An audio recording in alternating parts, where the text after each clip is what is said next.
Okay, it's 12:52 in the afternoon. I just delivered, like, on the other side of this building here, my sheet steel that I had on the back. This is my future plan. It's as you can see, 959 miles. It's going to take me about 8 hours to get to here, so I'm going to run out of time today and arrive tomorrow on Saturday. I have a feeling I'm not going to get a 34-hour reset because I have to be in this location in Tulsa, Oklahoma, Monday morning before 10 o'clock. And in order for me to accomplish that, I'll have to leave on Sunday. I mean, I guess I could get up at 2 in the morning on Monday and try to make it, but that's unreasonable in my professional opinion. So I will arrive. The thing is I'm waiting here in this empty parking lot. It's like I said, it's almost 1 o'clock. Let's see, 2, 3. I have 2 hours to go before I can leave where I'm at right now. In 2 hours, I can drive to where I pick up because they only allow trucks to arrive an hour and a half early. Because they took so long to unload at this location. It may not even have been that. Let's back up. Let's back up a little bit, Dale. Uh-oh. I know people hate referring to the third person, but I was really speaking to myself instead of about myself. Oh, sorry, I'm itching my eye, and I shouldn't have done it because then now it'll just get worse. But I will stop. So let's back up to yesterday. It took approximately 4 hours for them to load the steel sheets on the back of my trailer, which prohibited me from getting here at any reasonable hour.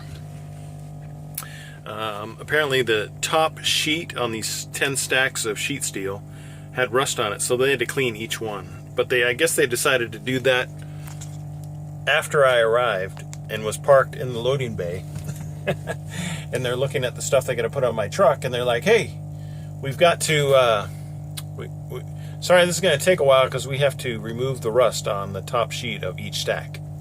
So anyway, it took 4 hours, which killed my clock and gave me only 3 hours to drive on, and it was going to take 6 hours to get here. So I had by the time I was able to stop last night, I had exactly 4 hours to get here in the morning. So it just pushed back the day incredibly long. I thought maybe I'll get close to home, maybe be an hour away, but not now. What's going to happen is in 2 hours, I will drive half an hour to go pick up my new load. And at this particular location, it has been known to take a long time to load there as well. And so I won't make it home on Friday. So here's the best birthday present ever is, because my birthday was on the 3rd of August. It is the 5th of August now. So I'll get to spend a couple hours at home celebrating my birthday with my family.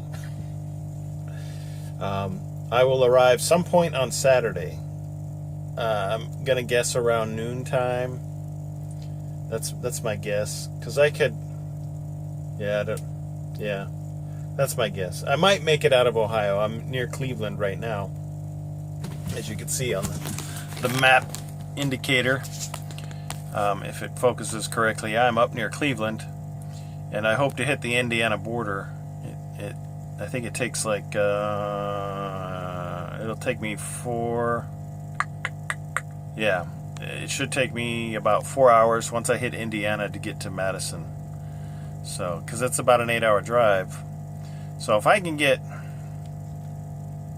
I don't know. It'll be close because I don't know if I'll get 4 hours in today. I've only got 6 hours and 45 minutes of drive time.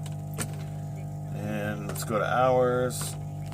Let's see if this will focus for you. So I've got 6 hours and 45 minutes of drive time, 7 hours and 13 minutes left in which to do that. Well, I'm going to be eating into my 14-hour clock in a couple hours, as soon as these two match up.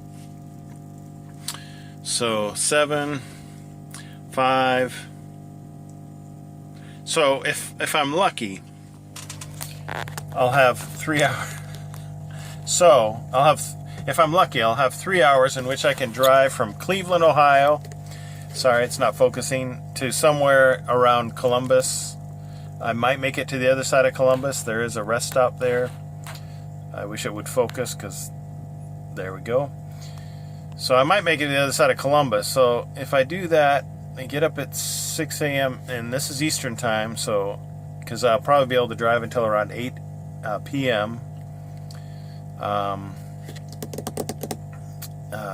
Do my 10-hour break, get up at 6, which is 5 o'clock Central Time, 6 o'clock East Time, and then spend 5 hours. So it'll be around 10 o'clock when I arrive. So in order to do a 34-hour, and this is all guesstimation, because without knowing what traffic I'm going to run into or other incidences as far as loading is concerned, there's no way to really give an accurate ETA. But I like to plan these things out in my head so I kind of have an idea of what's going to happen. So if I arrive home around 10-ish, in order to do a 34-hour reset, 10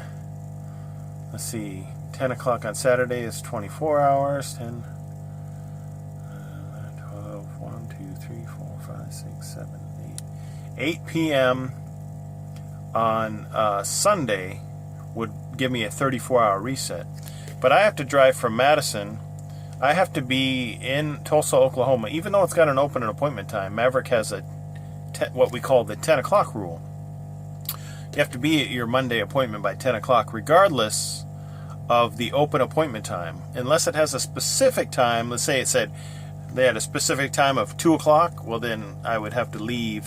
It enable me to leave on Monday at a time to get me there by 2 o'clock. But since that's not the case in this situation, I have to make it to Tulsa, Oklahoma by 10 o'clock. And it's, let's see. It's, shoot, I think it's like 6 hours. Yeah, maybe more, 6 hours. 7 hours. It's close to 6.5. And I don't want to leave super early Monday morning, like I said, 2 or 3 in the morning. That's just insane. That just makes me a tired driver. And a tired driver is a dangerous driver. So I try to get adequate sleep and keep my schedule the same, so I'm not a hazard. So I will have to leave on Sunday. And I'll have to leave early enough that I get a 10-hour break and still allow me to get here, because from the time I leave here to the time I get here on Monday, I have to take a 10-hour break in there and still arrive by 10. So, which means I'll just have to leave before my 34-hour reset happens. And those are the things I struggle with, because here I'll be getting home on the afternoon of Saturday and leaving in the early evening of Sunday. One of those less than optimal weekends home, but I'll take anything I can get. It's just rather unfortunate that it fell on the week of my birthday.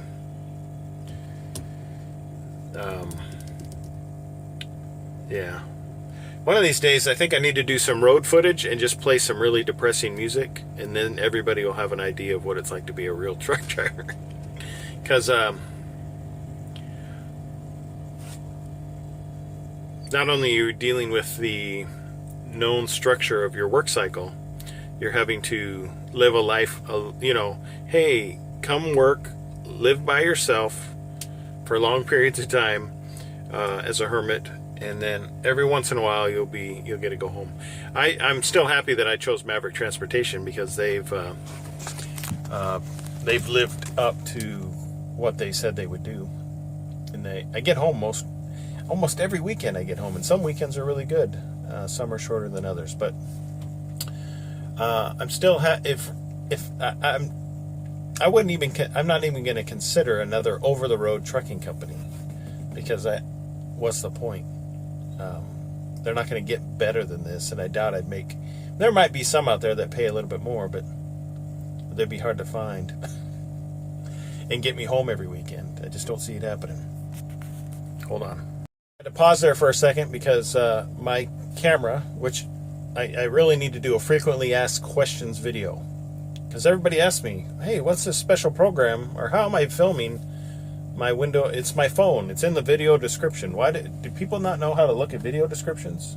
Does that sound like I'm irritated? Not really. It's just, I find it humorous. Because when I have a question about something in somebody's video, like, oh, I wonder what they used to edit that, I go to their video description to see if they say, hey, this is what I edit my video with. Or this is the camera setup. Because a lot of people do that. And it saves you the time of having to wait for a reply from the YouTube producer on your question. So for all those people that ask me about the picture-in-picture on my videos, if they'd go to the video description, they'd actually have their answer much quicker than them actually typing out something on the YouTube channel as a comment question. So, anyway, yeah. So that's how my week's got. That my weekend is going to be, and like I said, it's not that way every weekend. It's not that way every weekend. Usually, when I get home on a Saturday, I'm leaving on a Monday at least, and if I'm getting home on a Friday, then I tend to leave on Sunday. And I've gotten used to that. I've gotten used to this way of life and this job now, I think, at this point. There's little things that kind of irritate you, but it's not because of the company per se. It's trucking. Most of my irritation as a truck driver comes from shippers and receivers. Because my company tries to schedule me as efficiently as possible, but they cannot compensate for, time-wise, they can't compensate for what shippers and receivers do. And sometimes things are even, on occasion, out of shippers and receivers' hands to a certain extent. But anyway, I feel like I'm babbling, but I mean, these are the kind of things that, what else am I going to talk about? Anyway, I don't know. Yeah. It's a good little leg. 968 mile trip that I'm getting paid for. But I think you have to take things into consideration when choosing this type of job or lifestyle, especially if you have family. I would probably rarely go home if I didn't have a family, because I make more money if I stayed out, or even bought my own truck and did different kinds of trucking that pay more money, which has been on my mind. You think about all kinds of things while you're driving because you have nothing else to do except drive your truck and think. Think about your next load. Think about, are they going to, have you been to this place before? Do you recall how quickly they load or unload? What's their regular schedule like? Do they have parking? All kinds of things go through your head. And then also life events. So, yeah. It's one of those things you really have to take into consideration. I guess I should say there are several things you need to take into consideration when determining if you're going to be a truck driver. And I think this would go for any truck driving company that requires you to go over the road, or AKA live in your truck. Because it is different. Like I said, it took me about a year, it took me a little over a year, I think, to get used to it. And what I mean by that, to where it feels normal.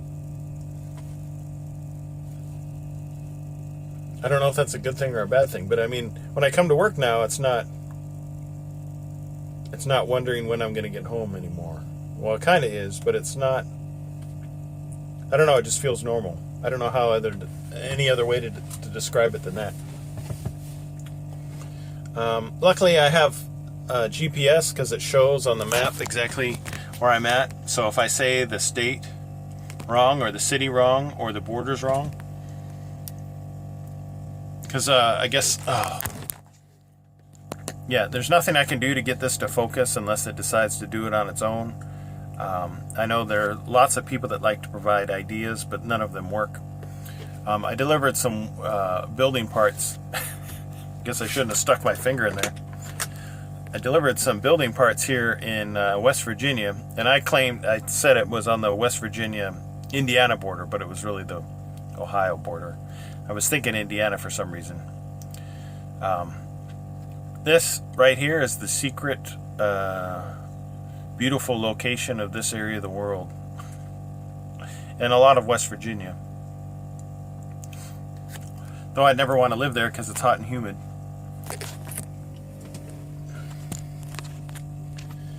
Anyway, that's it for now. I'm going to get a load of sheet steel, is what I've told. And I'm delivering to a location that, according to Google Maps, it says there's a steel company there, but also on Google Maps it says it's a tire distribution center. So, and there are no directions from my company to this place because it sounds like it might be the first time delivering to this particular receiver. Anyway, hope everybody's having a good weekend, had a good weekend, or will have a good weekend whenever you view this. And let's all give thanks that winter will soon be approaching, because cold weather is good weather.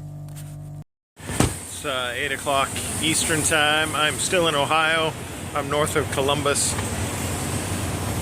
Shippers and receivers are the bane of my trucking existence.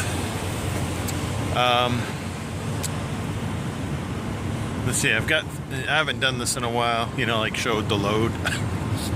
Because, you know, it's sheet steel, 9 bundles, 3 stacks of 3.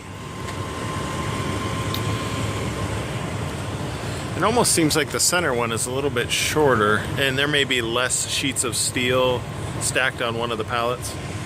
But I've used up all my chains and a couple of straps because I have to put a trip chain on the back and 2 trip chain, or like a cross chain on the front, and then tarp it all down, and then I'm done.